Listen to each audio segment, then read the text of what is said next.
Wenn du dir zum ersten Mal oder auch eine neue Nähmaschine kaufen möchtest, dann gibt es vieles, was du beachten musst. In diesem Video möchte ich dir gerne eine Hilfestellung geben, welche Kriterien es geben kann, aber ich überlasse es dann ganz dir zu gewichten, wie wichtig dir diese Kriterien sind. Ich werde dir in diesem Video keine Nähmaschinenmarke empfehlen, sondern dich nur auf objektive Kriterien aufmerksam machen. Ich gebe dir auch mal meine Meinung. Und am Ende kannst du hoffentlich eine gute Entscheidung für dich selber treffen. Denn eine Nähmaschine auszusuchen ist etwas so Persönliches. Und deshalb will ich da überhaupt nicht sagen, was richtig und was falsch ist, denn das gibt es einfach nicht. Sondern einfach, was ich vielleicht als wichtig erachte, worauf ich geachtet habe, als ich jetzt zum Beispiel Nähmaschinen für meine Nähschule ausgesucht habe. Ich bin übrigens die Jenny. Ich bin gelernte Schneiderin und Modedesignerin und habe dieses Jahr meine eigene Nähschule in der Schweiz eröffnet. Legen wir los!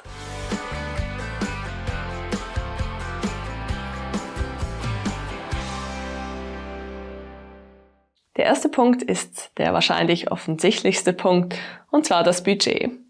Denn du kannst Nähmaschinen für ein paar hundert Franken oder Euros kaufen oder auch bis in die Tausende rauf. Gegen oben sind, glaube ich, keine Grenzen gesetzt. Deshalb finde ich es wichtig, dass man sich ein Budget setzt. So viel kann und möchte ich ausgeben und dann kannst du schon mal ziemlich viele Nähmaschinen ausschließen, wenn du bis zu einem gewissen Preis suchst. Was mich auch gleich zum nächsten Punkt bringt, und zwar die Wartung der Nähmaschine.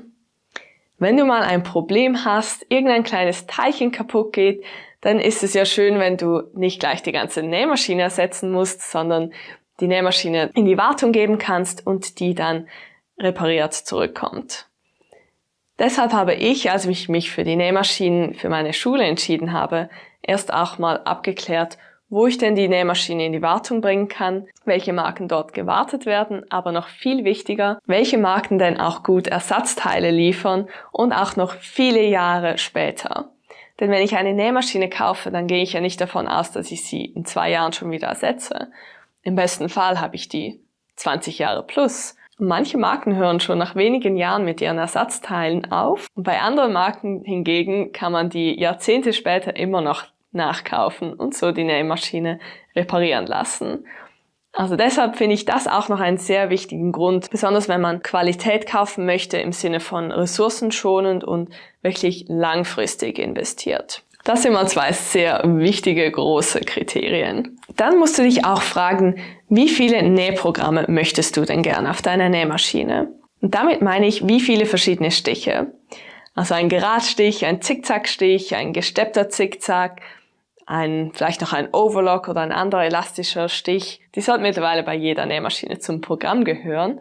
Aber mittlerweile kannst du schon von 20 verschiedenen Nähprogrammen bis 400 haben, weil sie zum Beispiel auch noch ein Alphabet haben. Also dann kannst du etwas schreiben und einsticken in deinen Stoff. Es gibt verschiedene Muster und so weiter. Also wenn das für dich wichtig ist, dann achte unbedingt darauf, wie viele Nähprogramme es gibt. In dieselbe Kategorie gehört auch noch das Kriterium, wie viele Knopfloch-Nähprogramme es gibt. Es gibt nämlich verschiedene Arten, zum Beispiel mit Ecken als Abschluss, abgerundet. Da gibt es auch Jersey-Knopflöcher und so weiter und so fort. Ein weiterer Punkt, der mir persönlich sehr wichtig war, ist, dass ich die Nähmaschinennadel verstellen kann. Denn ich selber nähe sehr gern zum Beispiel 1 cm tief, indem ich die Nadelposition verschiebe und dann den Stoff am Rand des Füßchens nachlaufen lassen kann. Man kann aber natürlich auch mit den Kerben auf der Stichplatte arbeiten. Aber mir persönlich geht es einfach so, dass ich die verschieben möchte, weil ich dann viel genauer nähen kann. Also zum Beispiel auch 5 mm tief, 7, 1,2. Und da habe ich einfach mehr Möglichkeiten, wenn ich die Nadel verschieben kann. Wenn du sehr viel Jersey verarbeitest und gerne mit der Zwillingsnadel arbeitest, dann muss das ein Kriterium für dich sein. Denn bei manchen Nähmaschinen kann man die Zwillingsnadel nicht verwenden. Für mich ist es auch noch wichtig, wie viel Technik in einer Maschine steckt. Ich bin eher der Typ, der eigentlich weniger Technik möchte, denn ich finde, wenn man gut nähen kann, dann braucht man den ganzen Schnickschnack rundherum nicht, denn der kostet mich eigentlich einfach nur Geld in der Wartung. Denn bei viel Technik kann eher mal etwas kaputt gehen, das man dann wieder reparieren lassen muss. Das bin allerdings nur ich. Wenn du aber sehr gerne sehr viel Technik hast, dann kannst du schon fast Computernähmaschinen kaufen mit einem großen Bildschirm, ganz vielen Einstellungsmöglichkeiten und viel Platz für Kreativität. Und gerade wenn es so um die Technik geht, ich persönlich finde es extrem wichtig, dass man die Fadenspannung selber einstellen kann. Und, wenn möglich, sogar auch noch den Nähfußdruck. Heutzutage gibt es aber auch Nähmaschinen, die die Fadenspannung dann automatisch einstellen, wo man gar nichts mehr verändern muss oder kann. Da muss man auch wissen, ob man es lieber mag, wenn es automatisch geschieht oder man es manuell verstellen kann. Was es heutzutage auch gibt, sind automatische Fadenabschneider.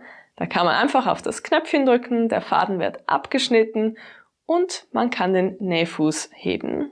Ist eigentlich eine coole Sache, geht natürlich auch ohne. Wenn dir das wichtig ist, solltest du das beachten. Was auch noch einen Preisunterschied an der Nähmaschine ausmachen kann, ist der Stofftransport. Es gibt verschiedene Arten des Stofftransportes. Ich habe in meiner Recherche gelernt, dass Mehrsegment-Stofftransporte als hochwertig angesehen werden. Da kenne ich mich aber, um ganz ehrlich zu sein, etwas zu wenig aus. Was ich allerdings sehr cool finde, ist, wenn es auch einen Oberstofftransport gibt. Denn bei Nähmaschinen ist es ja das Problem, dass der Stoff nur unten mittransportiert wird und je nachdem, wenn man nicht darauf achtet, hat man am Schluss vielleicht so eine Differenz von ein paar Zentimetern, wenn es ganz hoch kommt, wo der untere Stoff einfach wegtransportiert wurde und der obere eben geblieben ist und dann hat man diese Riesendifferenz. Was ich persönlich sehr praktisch finde, ist, wenn es einen Geschwindigkeitsregler an der Nähmaschine hat. Gerade weil ich eine Nähschule habe und dann auch Leute habe, die gerade erst anfangen zu nähen, dann kann ich den Schieber nach links schieben und dann geht die Nähmaschine einfach nur sehr langsam vorwärts. So kann man dann natürlich verhindern, dass man aus Versehen zu schnell mal einen Fehler näht. Ein weiteres Kriterium kann sein, was man denn mit der Nähmaschine verarbeiten möchte. Wenn ich sage, ich bin der Typ, der Jeanstaschen näht und das ist mir das Wichtigste, dann muss ich unbedingt darauf achten, eine Nähmaschine zu kaufen mit einem sehr starken Motor, die dann zum Beispiel speziell auch für Jeans ausgelegt ist.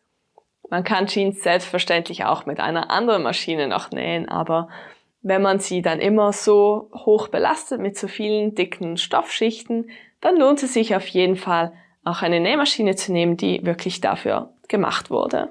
Kommen wir zum letzten Punkt und wie ich finde, nochmal ein sehr wichtiger Punkt. Finde vorher heraus, was für Zubehör du für deine Nähmaschine kaufen kannst. Ich spreche hier von Nähfüßchen oder zum Beispiel Kniehebel, die du verwenden kannst, um das Füßchen zu heben und so weiter. Also abgesehen vom normalen Nähfuß solltest du unbedingt einen für einen Reißverschluss haben und für Knopflöcher.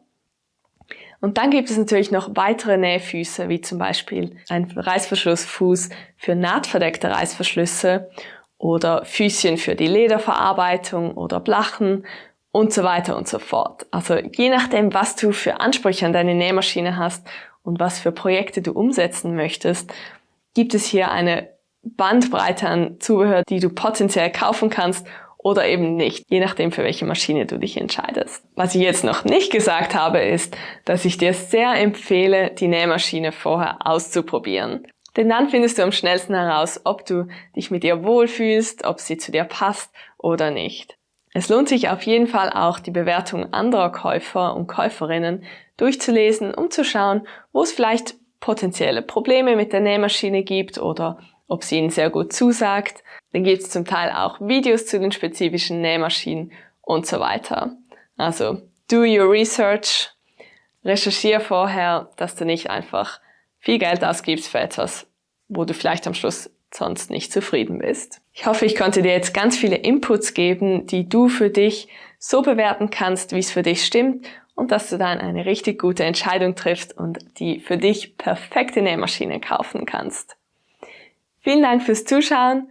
Vergiss nicht, meinen Kanal zu abonnieren und die Glocke zu drücken, wenn du gerne mehr Videos sehen möchtest. Und viel Spaß beim Nähen!